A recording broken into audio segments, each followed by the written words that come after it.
Chapter 57, Sword Nurturing Gourd. After nearing the small town, the military and cultivator from True Martial Mountain let go of Ma Kukshuan's shoulders. Ma Kukshuan was slightly dizzy, and after giving his head a shake, he asked, "What's going on?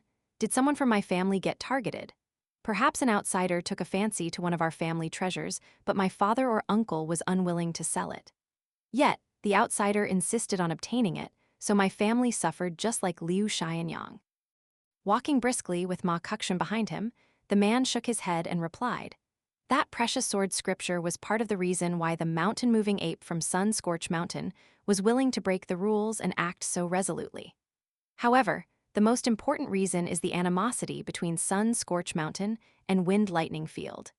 If Chen Songfeng from Wind Lightning Field hadn't come to the small town, Bai Yuan definitely wouldn't have chosen to act in such a way.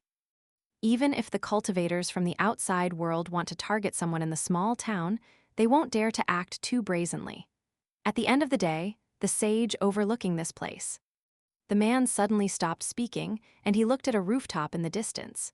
There was an ink-black cat squatting there, and upon seeing Ma Kukshuan, it immediately started to meow in a high-pitched voice. When Ma Kukshuan saw it, the wild cat turned around and started to sprint away, heading toward Apricot Blossom Alley. Ma Kukshuan's face instantly became as pale as a sheet, and he furiously sprinted after the wild cat on the rooftops as if he had gone mad. Having figured out the situation, the man breathed a sigh. He was unhurried as he followed Ma Kukshuan, and the distance between them remained constant the entire time. Ma Kukshuan ran back to that extremely familiar alley. When he saw that the courtyard door was wide open, the courageous young boy surprisingly came to a stop. He didn't dare to walk inside. He knew that their courtyard door would almost never be open for long periods of time. This was because his grandma held a certain belief. Apricot Blossom Alley was filled with poor and unmotivated people, yet their family was especially rich, so it would be very easy for others to covet their wealth. Because of this, they needed to keep their doors firmly shut. Otherwise, they would definitely be targeted by thieves. The rims of Ma Kukshuan's eyes were red as he walked into the courtyard. The door to the house was also open. Ma Kukshuan saw a familiar figure, that skinny and feeble figure, lying on the ground. The black cat meowed in a shrill and eerie voice as it sat on the doorstep. "Don't go over."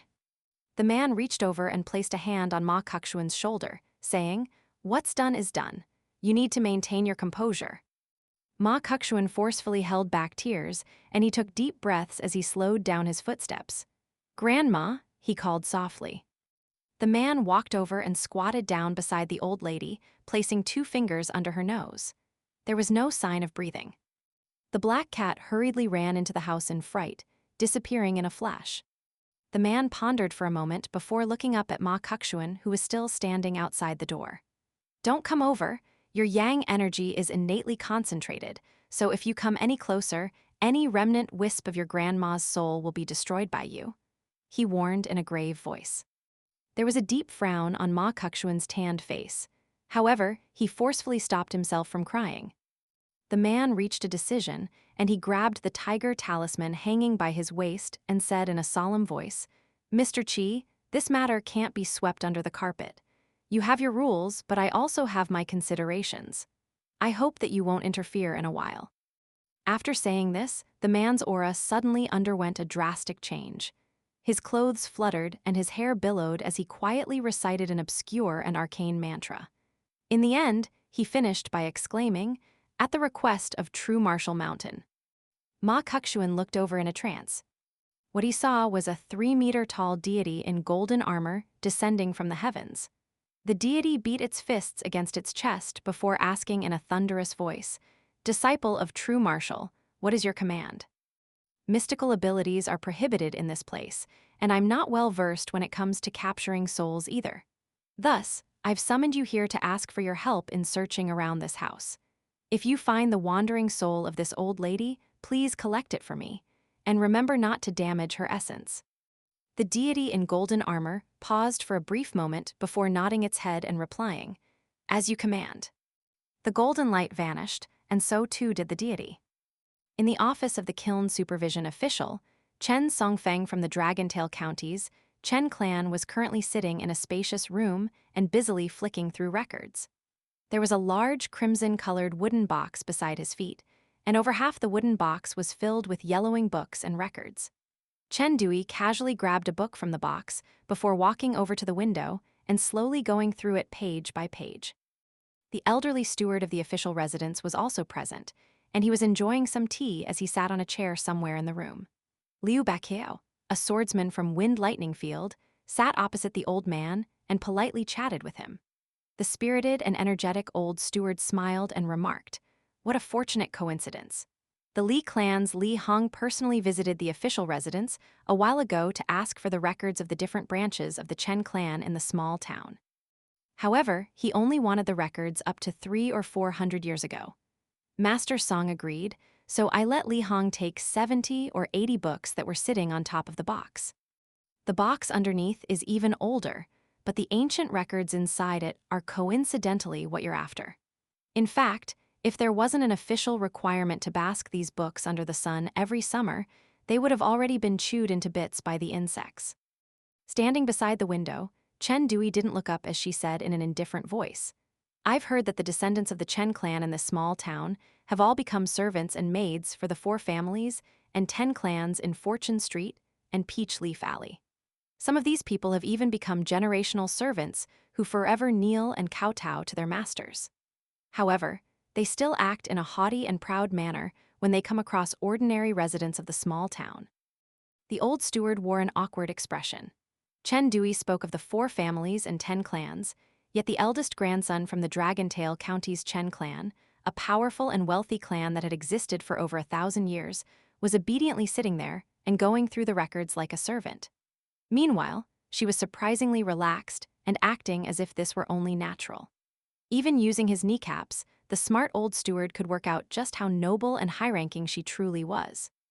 Even though none of the old steward's servants or workers came from the Chen clan, he did indeed have decent relationships with the powerful clans in the small town.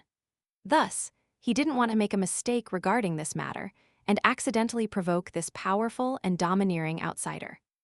With this in mind, he carefully contemplated his words as he put down his teacup with cracked ice patterns. "Miss Chen, there's nothing much I can do about this," he began.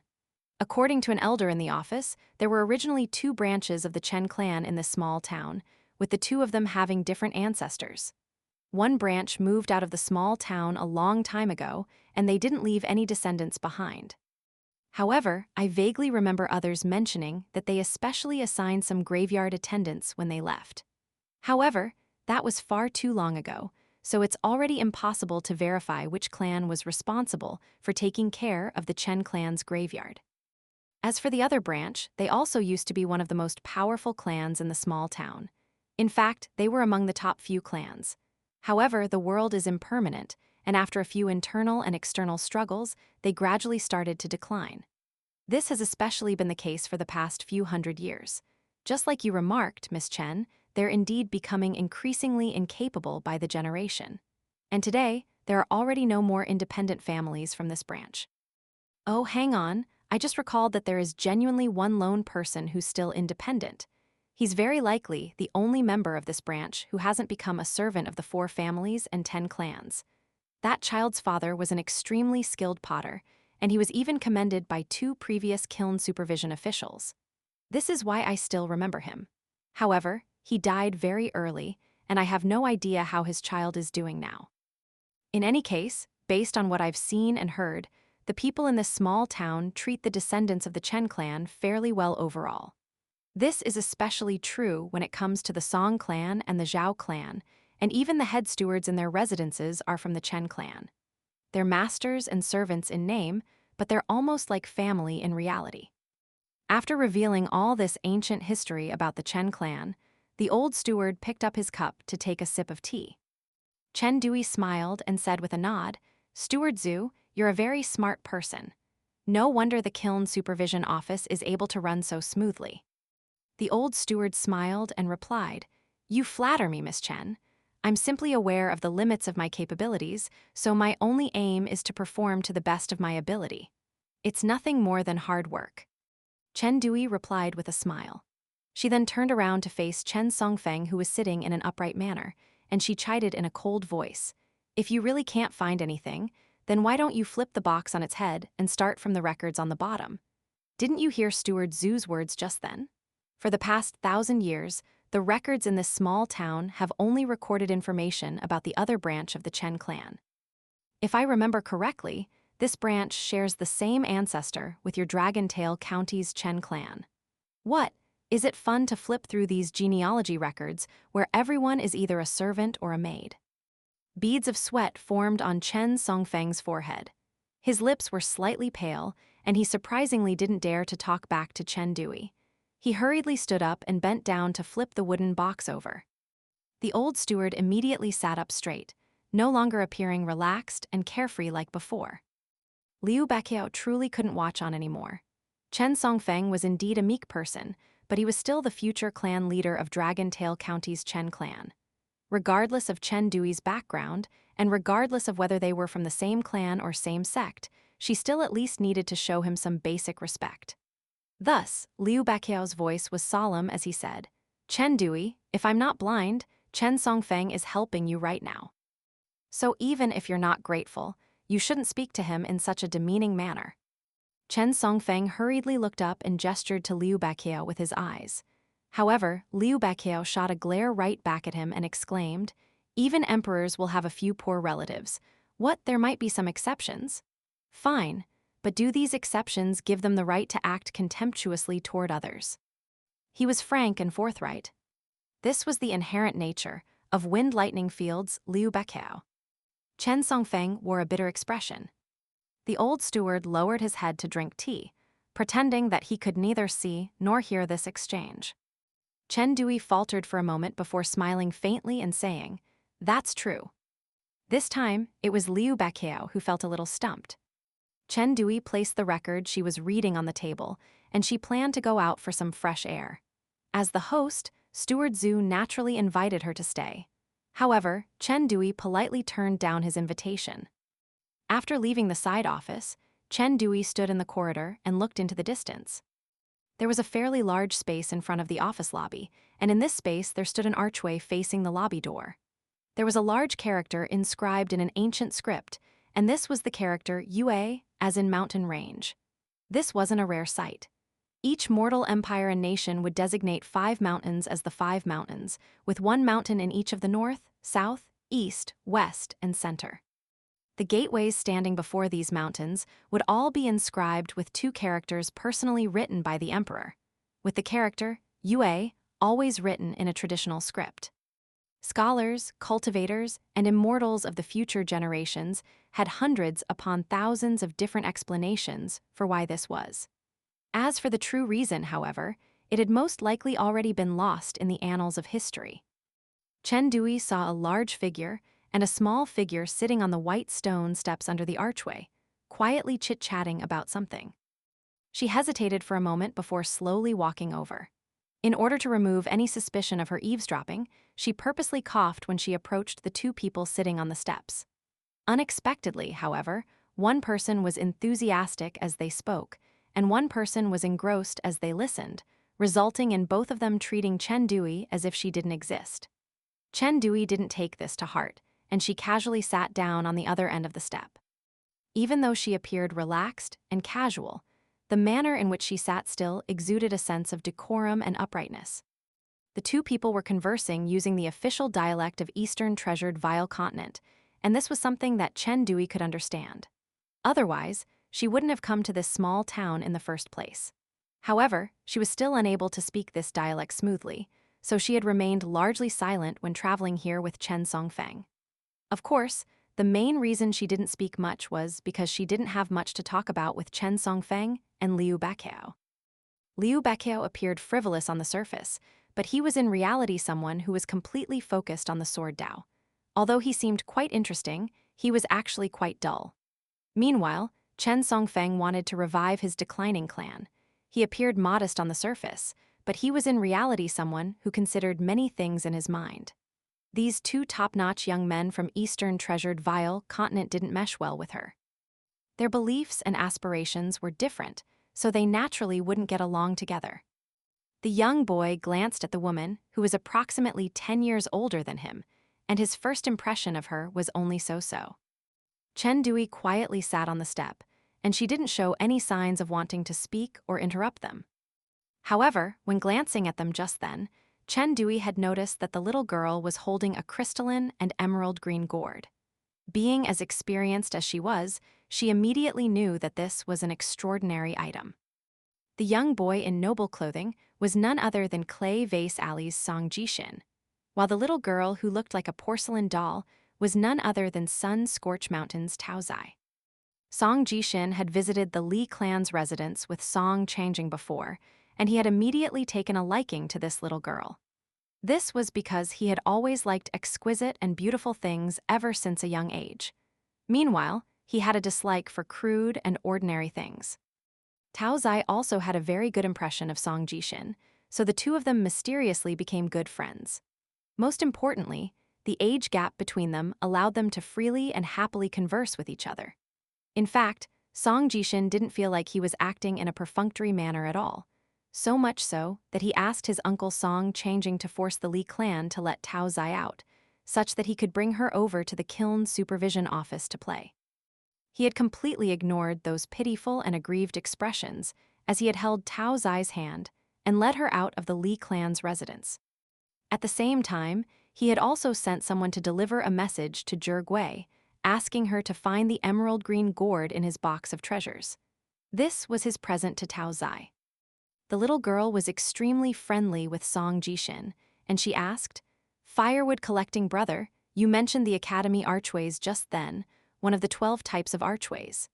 Before coming here, I heard Grandpa say that the Great Li Empire's Mountain Cliff Academy is doing quite poorly right now when he was talking to someone. Do you know what's written on the Mountain Cliff Academy's archway?" Because of the characters Jishin in Song Jishin's name, Taozai had given him the nickname Firewood Collecting Brother. The name Jishin can literally be interpreted as collecting firewood.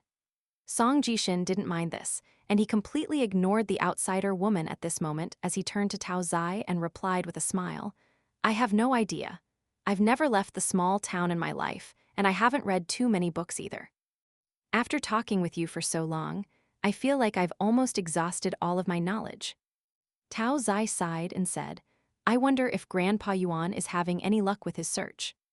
Song Jishin smiled, and he looked down as he patted the bottom hem of his brocade robe. There was a complicated look in his eyes. Sitting a fair distance away from them, Chen Dui suddenly asked, "Little girl, does your gourd occasionally emit a sound by itself?" Taozai turned around and raised the gourd up high with two hands, bragging with a wide smile. "Firewood collecting brother gave this to me." She completely ignored Chen Dui's question. However, Chen Dui simply dismissed this with a smile. "It makes a buzzing sound every time there's a lightning storm," Song Jishin casually replied. Chen Dui nodded and said, "As expected, it's a sword-nurturing gourd." Song Jishin was slightly puzzled. Taozai hurriedly chimed in, saying, I know, my family has 3 sword-nurturing gourds. My grandpa has a gray one and it's super ugly. The one that Grandpa Liu owns is the cutest. It's small and palm-sized, and with a whoosh it will release dozens of mini flying swords. Big Sister Sue's one isn't big or small, and it's golden purple in color. However, it's a shame that Big Sister Sue doesn't like to take it out too much. I had to beg her a lot of times before I was finally able to touch it. However, Big Sister Sue quickly put it away again. "Little girl, you shouldn't blame your Big Sister Sue," Chen Dui explained. "Golden purple sword-nurturing gourds are extremely rare, and they can rank as one of the top 3 types of sword-nurturing gourds. I estimate that the one she owns is the only one in the entire Eastern Treasured Vial continent. Moreover, even though golden purple sword-nurturing gourds are extremely brilliant when it comes to nurturing swords, they do have a drawback in that they're very fragile. It's very easy to damage them with sharp objects." Taozai hugged her emerald green gourd and asked, "Then what about my one?" "It's also very valuable," Chen Dui replied with a smile. The little girl tugged Song Jishin's sleeve and asked in a timid voice, "Firewood collecting brother, do you want to take it back?" Song Jishin patted her head, a doting expression on his face as he chuckled and said, "To say nothing of this one gourd, I'd be willing to give you another one as well if I had it. Chen Dui suddenly recalled something interesting, and she said, the treasure pagoda held an auction in the past, and the most valuable item being auctioned was none other than a gourd vine that had never been seen before. There were 6 small gourds growing on the vine, and it was said that this vine was personally planted in our world by the Tao ancestor before he became an immortal. It took several thousand years for the vine to produce this string of 6 gourds, and each gourd was a different size and color. It was extremely mysterious. There is no lack of extraordinary things in the myriad worlds, Song Jishin remarked sincerely.